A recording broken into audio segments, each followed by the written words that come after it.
Jean, chapitre 4, du verset 22 au verset 23. Je lis la parole du Seigneur. Amen. Amen. Vous adorez ce que vous ne connaissez pas. Nous adorons ce que nous connaissons, car le salut vient des Juifs. Mais l'heure vient, elle est déjà là, où les vrais adorateurs adorent le Père en esprit et en vérité. En effet, ce sont là les adorateurs que recherche le Père. Amen. Amen. Faut prendre confiance, ça va aller. La Bible nous dit, vous adorez ce que vous ne connaissez pas, nous adorons ce que nous connaissons, car le salut vient des Juifs. Mais l'heure vient, et elle est déjà venue, où les vrais adorateurs adoreront le Père en esprit et en vérité, car ce sont là les adorateurs que le Père demande.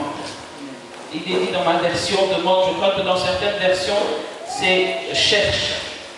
Et je me suis interrogé en lisant ce passage et je me suis dit, mais comment ça se fait que le Seigneur cherche des adorateurs? On nous dit que dans le ciel, c'est ça que nous allons faire, jour et nuit. Et en ce moment, c'est cela que les anges font. Les 24 vieillards le font. Les 4 êtres vivants le font. Ils adorent le Seigneur jour et nuit. Et puis là, je lis la parole et la Bible me dit que le Père cherche de véritables adorateurs. Alors je me suis dit, mais les anges ne connaissent pas le péché. Ils sont dans le ciel, ils vivent dans la félicité, dans la sainteté, dans la pureté. Mais comment ça se fait que ces personnes-là, l'adoration qui provient d'eux, ne suffisent pas à Dieu? Comment ça se fait qu'au-delà de leur adoration, ils cherchent d'autres adorateurs? Alléluia. Amen. Lisons Apocalypse 11, et vous allez voir que je ne mens pas quand je dis que dans le ciel, les 24 vieillards l'adorent. Apocalypse 11, verset 16, c'est juste un extrait de ce que font les 24 vieillards dans le ciel. Mais nous allons toujours rester sur notre passage de base, de celui de Jean. Donc Apocalypse, chapitre 11, le verset 16. Les 24 anciens qui étaient assis devant Dieu sur leur trône se prosternèrent, le visage contre terre, et ils adorèrent Dieu. Amen. Amen. Les 24 vieillards se prosternent et adorent Dieu. Ce sont des êtres spirituels. Ils font quoi? Ils adorent Dieu. Et là, Jean nous dit, Jésus va dire, je cherche, le Père recherche de vrais adorateurs. Et ça m'a secoué. Je me suis dit, mais comment, Seigneur? Pourquoi tu cherches des adorateurs? Il y en a qui t'adorent tous les jours. C'est vrai que nous aussi, on l'adore de temps en temps. Mais dans le ciel, il y a une adoration permanente. Et je me suis souvenu de l'Ancien Testament. Lisons le livre d'Exode. On ne va pas beaucoup, je ne vais pas beaucoup parler aujourd'hui, mais on va passer à une étape importante. J'espère que le Seigneur permettra que vous compreniez ce qui va se dire afin qu'on rentre dans la pratique de ce qui doit se faire. Exode chapitre 5, nous lisons juste le verset 1. Moïse et Aaron allèrent ensuite annoncer au Pharaon, voici ce que l'Éternel, le Dieu d'Israël, voici ce que dit l'Éternel, le Dieu d'Israël. Laisse partir mon peuple pour qu'il célèbre une fête en mon honneur dans le désert. Amen. La Bible nous dit que le peuple d'Israël était enchaîné en esclavage pendant 400 ans en Égypte. Ils criaient au Seigneur, ils pleuraient devant sa face. Et puis le Seigneur entend leurs cris et envoie Moïse. Et vous savez, le but de Moïse, sa mission, c'était de dire à Pharaon, laisse aller mon peuple pour qu'il m'adore. Donc il n'y avait pas un autre, je veux dire, on pouvait dire, bon, le peuple souffre, et puis Dieu va dire, bon, je délivre mon peuple qui ne souffre pas. Non. Dieu dit, j'ai besoin qu'il soit délivré juste pour une raison, pour qu'il m'adore. Dans cette version, il est écrit pour qu'il célèbre une fête en mon honneur. Et dans une autre, il est bien dit pour qu'il m'adore dans le désert. Donc, la mission de Moïse, c'est pourquoi le Seigneur l'a utilisé, l'a arraché, c'était pour qu'il permette que son peuple l'adore. Et j'ai compris maintenant pourquoi Dieu dit qu'il cherche de véritables adorateurs. Il cherche des personnes qui l'adorent, c'est vrai, en esprit, en vérité, mais il ne cherche pas des anges, il ne cherche pas des animaux, il ne cherche pas n'importe qui. La Bible dit dans Jean, il cherche, le Père cherche des vrais adorateurs, c'est-à-dire des gens qui ont une relation fidèle avec Dieu, des gens qui reconnaissent que ce Dieu-là, c'est leur Père. Des gens qui te disent non, c'est pas tout simplement un Dieu assis sur son trône qui est venu à créer le ciel et la terre. Non, c'est aussi mon Père. Il cherche, écoutez bien ce que dit Jean, on va revenir. Il dit, vous adorez un Dieu que vous ne connaissez pas. Mais nous les Juifs, nous adorons quelqu'un que nous connaissons. En fait, qu'est-ce qu'il voulait expliquer? C'est que Dieu a besoin, pour qu'on rentre dans ses parvis de l'adoration, qu'on le connaisse. Il a besoin que ce soit des hommes et des femmes qui s'approchent de lui et qui le connaissent. C'est vrai, les anges le connaissent, mais il y a un deuxième volet, qui le connaissent d'une manière particulière. Les anges, Dieu n'est pas leur Père. Ah non, il n'est pas mort pour les anges. Hein. Son sang n'a pas coulé, il a dit, bon, moi je viens, je meurs pour les anges. Non, non, il est venu mourir pour nous, ses enfants. Alors il a besoin que dans l'adoration, nous reconnaissions cet état de fait. Ce n'est pas simplement le Dieu créateur, ou le Dieu tout-puissant, ou le Dieu alpha oméga, je ne sais pas. Mais c'est aussi notre Père. Amen. Et c'est cela qu'il recherche dans l'adoration. C'est cela qu'il recherche dans cette intimité avec Dieu. Quand nous rentrons dans l'adoration, nous rentrons dans une intimité profonde avec Dieu. Dans la louange, c'est vrai, nous dansons, nous crions, nous poussons des cris de joie, parce que nous reconnaissons qu'il a fait des choses en nous. Mais dans l'adoration, nous reconnaissons qu'il est pour nous un Père. Nous n'allons pas dire non, Seigneur, je t'adore parce que tu m'as donné une souffle de vie. Non, ça, tu es en train de me louer. Mais je t'adore parce que tu es mon Père. Et c'est cela ce que le Père recherche. C'est cela ce que Dieu recherche. Il dit oui, j'ai l'adoration des anges. Mais les anges ne peuvent pas m'adorer en tant que Père. Les anges vont reconnaître que je suis le Dieu créateur. Ils vont reconnaître que sans moi, ils ne peuvent rien. C'est vrai. Mais moi, j'ai besoin des enfants. C'est pour cela qu'il va développer avec chacun de nous une relation particulière. Je discutais un jour avec quelqu'un, et puis il parlait des pasteurs, des églises, et puis je leur expliquais, on était dans le train, ils étaient trois, et je leur expliquais, j'ai dit, le problème avec la chrétienté, c'est que c'est un problème de relation personnelle. Moi, je peux dire de quelqu'un que je ne connais pas, il est mauvais, il est méchant, et puis quelqu'un qui le connaît très bien va me dire, non, c'est pas vrai. Moi, je le fréquente depuis 2 ans, et je le fréquente depuis 5 ans. C'est pas vrai, il n'est pas méchant. Je me souviens de la première fois qu'il est parti au Maroc, on m'a dit, oh, mais ton apôtre, il ne parle pas, c'est comme il est timide ou quoi.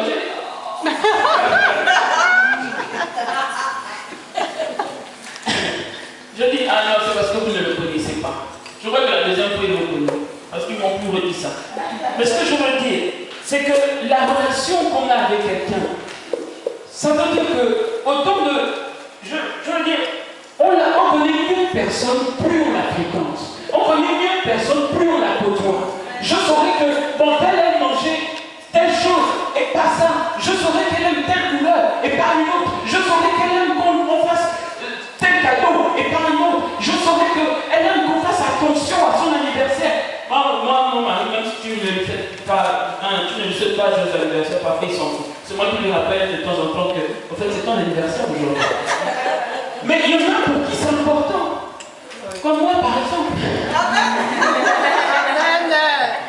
Mais ce que je veux dire, c'est que ça, il faut le côtoyer pour le savoir. Il faut le côtoyer pour le savoir. Mais si tu veux Dieu de l'extérieur, tu l'as côtoyé une fois ou deux, tu ne sauras jamais ces choses. Tu ne sauras jamais qui il est réellement. Tu ne sauras jamais qui je suis réellement. Et c'est cela que Dieu veut. Pas tout simplement qu'on lise le Dieu de la Bible. Oh oui, le Dieu d'Isaac. Oui, Isaac a tissé une relation avec Dieu. Et il a fait des choses particulières avec Dieu. Mais toi, quelle est la relation que tu tisses avec ton Père? Quelle est la relation que tu as avec lui? L'adoration, c'est aller dans l'intimité avec celui qu'on connaît. C'est aller dans l'intimité avec celui qu'on aime. C'est aller dans l'intimité avec celui qu'on chérit. C'est aller dans l'intimité avec celui qu'on reconnaît comme l'être le plus cher pour nous. Moi, je me dis, je suis marié aujourd'hui et je n'imagine pas. Parfois, je dérange mon mari, mais tu es où? Il est 22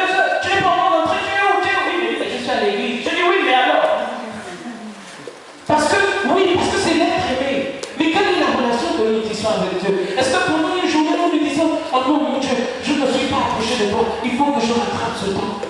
Est-ce que pendant une semaine, nous pouvons passer le temps sans lui parler et nous disons, c'est notre Père. Et nous disons, c'est celui qui a le plus d'importance pour nous dans nos vies. Le Seigneur peut ramener cette intimité, peut ramener cette relation entre lui et nous. Une relation de père à fils, de père à fille. Moi, je vois les coups de fil de mon mari, papa, tout le temps ses enfants l'appellent papa, n'est-ce pas, Maurice? Papa. Mais oui, parce que c'est leur père. Et c'est normal. Et moi, je le vois avec son père. Tout le temps, il s'appelle. Il peut s'appeler 5 fois dans la journée. Chaque fois, je dis, mais qu'est-ce que vous dites au bout de 5 fois dans la même journée? J'avais encore des choses à vous dire. Mais il s'appelle parce que c'est le père. Et c'est cela que l'adoration veut redéfinir. C'est cela que Dieu recherche. Quand il dit qu'il cherche de véritables adorateurs, ce n'est pas les anges. Il ne cherche pas les 24 vieillards. Il ne cherche pas les 4 êtres vivants qui cherchent leur couronne à ses pieds. Il cherche tout simplement un fils, une fille qui reconnaît qu'il est son père. Il cherche tout simplement un cœur qui est prêt à reconnaître. Peut-être que pour toi, le Seigneur, tu n'as pas encore réalisé la dimension de père. Peut-être que c'est juste un Dieu, le Dieu qui t'a amené au salut, le Dieu qui est créateur pour toi. Peut-être qu'un jour tu étais malade et il t'a guéri. Il est pour toi le Dieu, Rapha, mais est-ce que tu as réalisé la dimension de père? Est-ce que tu as réalisé, même si tu n'en as pas eu, même si tu n'as pas vécu avec un père à côté de toi, que maintenant il prend la place de père? Un père, c'est celui qui sait, qui connaît les besoins de son fils et qui y répond. Et la Bible va dire, est-ce que vous, quand vos enfants vous demandent quelque chose, est-ce que vous êtes capable de leur donner des serpents? Mais moi, à plus forte raison, vous avez le cœur mauvais. Mais moi, oui, parce qu'il a besoin que nous développions cela. Cette relation de père à fils. Nous sommes ses enfants. Et il nous a rachetés. Ça veut dire que cette relation lui tient tellement à cœur qu'il a tout fait pour qu'elle existe toujours. Nos infidélités ont parfois rompu cela. Nos manquements ont parfois cassé cela. Mais le Seigneur, chaque fois, a voulu toujours renouer cette relation de père à fils. Et ceux qui cherchent ce matin, et nous allons, je vais inviter les chanteurs, nous allons adorer. Oui, je disais que je ne peux pas beaucoup parler, parce qu'il fait chaud. Mais ensuite, parce que réellement, le Seigneur cherche. La Bible dit que l'heure est déjà là. Et pour ceux qui fuient le mercredi, l'heure est là. Amen. Elle est venue. Où le Seigneur a besoin de véritables adorateurs. Il a besoin de faire taire un peu les 24 vieillards. Il a besoin de faire taire les 4 êtres vivants. Il a besoin de faire taire les anges. Parce qu'il veut entendre l'adoration de ses enfants. Parce qu'il veut entendre l'adoration d'un fils et d'une fille. Et ce matin, nous allons être ces véritables adorateurs.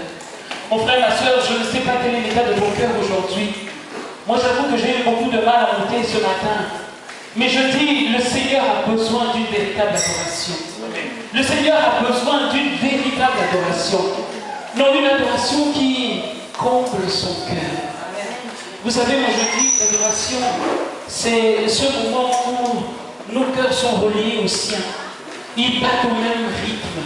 C'est ce moment où nous réalisons que dans l'adoration, on réalise tellement de choses.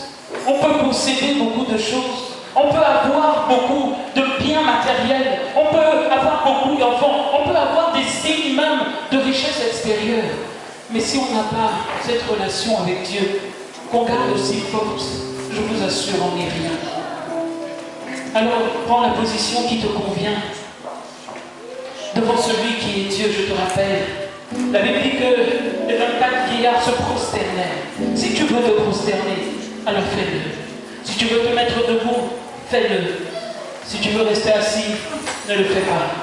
Parce que nous sommes devant Dieu. Et nous allons nous positionner. Parce que nous allons rentrer dans l'adoration. Nous allons d'abord prier. Afin que nos cœurs soient disposés ce matin.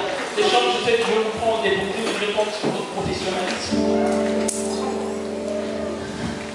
N'est-ce pas? Nous allons disposer nos cœurs. Parce que nous allons adorer un grand Dieu. Nous allons disposer nos âmes et nos esprits arrivant, nous avions le cœur agité. Peut-être que pendant la semaine, il s'est passé tellement de choses et nous n'avons peut-être pas ce désir d'adorer. Mais le Seigneur veut qu'on l'adore aujourd'hui. Le Seigneur attend notre adoration aujourd'hui. Je ne sais pas quand tu rentres dans l'adoration ce que tu attends du Seigneur ou ce que tu dis au Seigneur. Mais ce matin, il aimerait renouer la relation de paix avec toi. Ce matin, il aimerait te faire connaître cette dimension. Il cherche des fils et des filles qui l'adorent. Prions ensemble afin que le cœur soit disposé. Prions afin que le Saint-Esprit vienne nous imprégner de ce parfum d'adoration. Alléluia. Béni sois-tu, éternel mon Dieu, mon roi. Oui, éternel, je te cherche de véritables adorateurs. Tu es le Dieu qui nous accorde des anges, mais au milieu Seigneur, parfois nous ne réalisons pas que nous avons de l'importance à tes yeux. Et nous marchons toujours la tête baissée parce que nous nous disons les temps et les marées de la vie. Oh, nous de l'importance de l'adoration.